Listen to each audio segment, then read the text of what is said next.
So hello everybody, you're very welcome back to Law Hero. My name is Jen and I make videos about the law, and today we're talking about FE1 Constitutional from March 2025.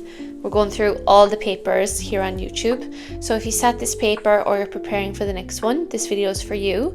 If you're looking for notes, you can go to lawhero.eu, and if you want to follow along for daily law advice, you can follow me at lawheroIRL on Instagram.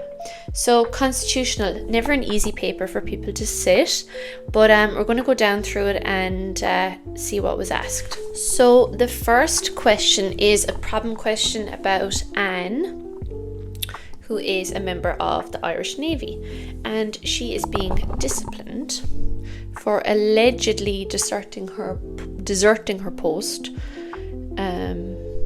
I can imagine. So, okay, discipline, we think about constitutional procedure, fairness, and she's denied the reasons for the charge. So a panel member involved at the preliminary stage will also sit in on the full hearing panel. So there's a conflict of interest there. It's not fair procedure. So we look at Article 40.3 of the Constitution, the right to fair trial, under Article 38. The Irish courts have been very, very clear that a person facing serious allegations has a right to know the case against them and receive adequate reasons for what they're being disciplined for.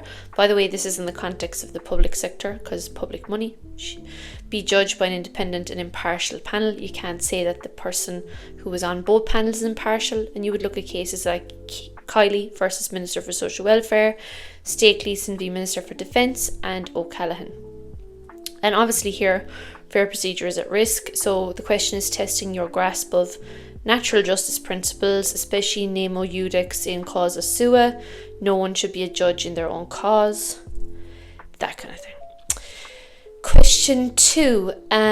So this seems to be another problem question. So it's concerned Channel 9, who want to broadcast undercover abuse in a care institution.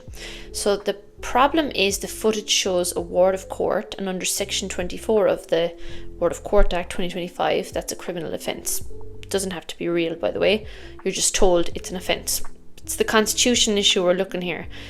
This would have happened, with freedom of expression under 40.6.1 versus, right to privacy, especially when it's vulnerable children. This is like classic prime time. But of course, freedom of expression has its limitations. So you would talk about Heaney v Ireland when it comes to proportionality. You would talk about Mahon Tribunal v Keena and Kennedy for journalistic rights, and Irish Times v Ireland and re Kevin O'Kelly. These are all the privacy rights. You would also talk about the public interest in hearing the story. Could this prosecution have a chilling effect on this person's life? And this question is a great chance to show off your understanding of balancing constitutional rights. You're showing that constitutional rights are not absolute. The court must balance competing rights. Again, it happens all the time with prime time.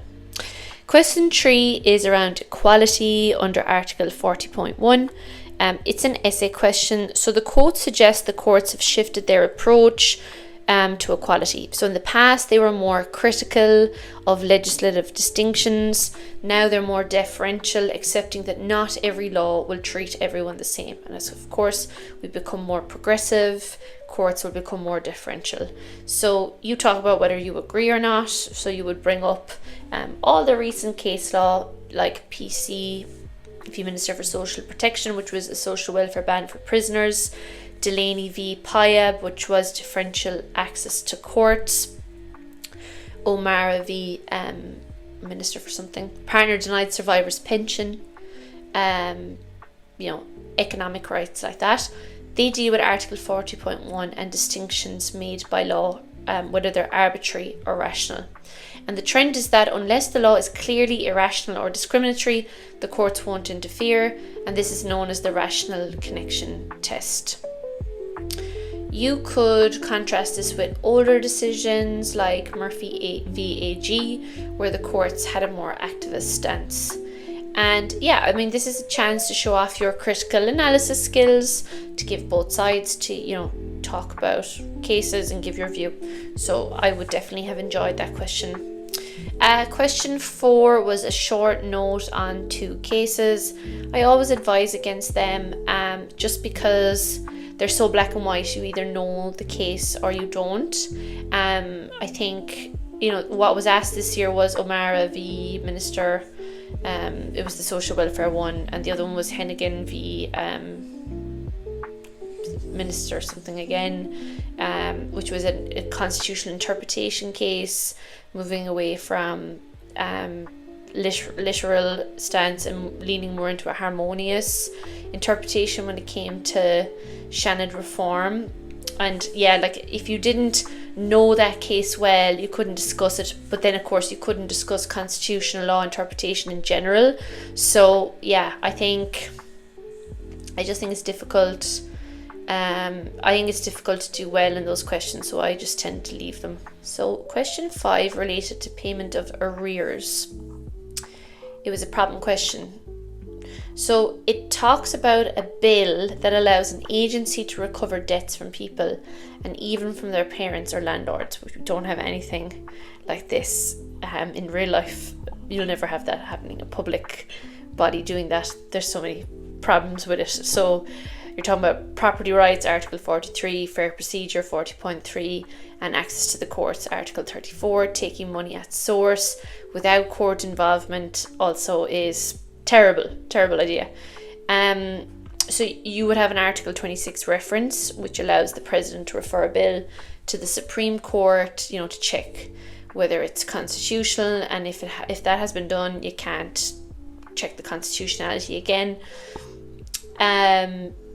Which is interesting. So always remember that Article 26 reference. Mention that the case of Article 26 in the Health Amendment Bill is a key precedent there when it comes to that, referral to the Supreme Court by the President. The next one relates to NECI and the non-delegation doctrine. That was a Labour court case, and it marked the end of the strict non-delegation doctrine. You might remember the doctrine comes from 15.2.1. Only the Oireachtas can make laws as the legislator. The rule from Zidiview Press says that only principles and policies can be set by the Oireachtas, but details, of course, can be delegated. Over time, however, courts have relaxed this view. There is a whole host of cases on this. McGowan v Labour Court, where REAs were struck down. In NECI, sectoral employment orders were upheld despite wide discretion, because the courts say as long as there's guidance and legislative oversight, delegation is okay. So you could say here that the NECI case shows that courts trust structured delegation as long as safeguards are in place.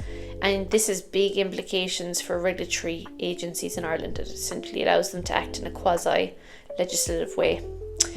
Question 7 was again another kind of freedom of expression case. So it just goes to show you it's quite important when it comes to examiners. So Article 40.6.1 and Article 10 of the ECHR.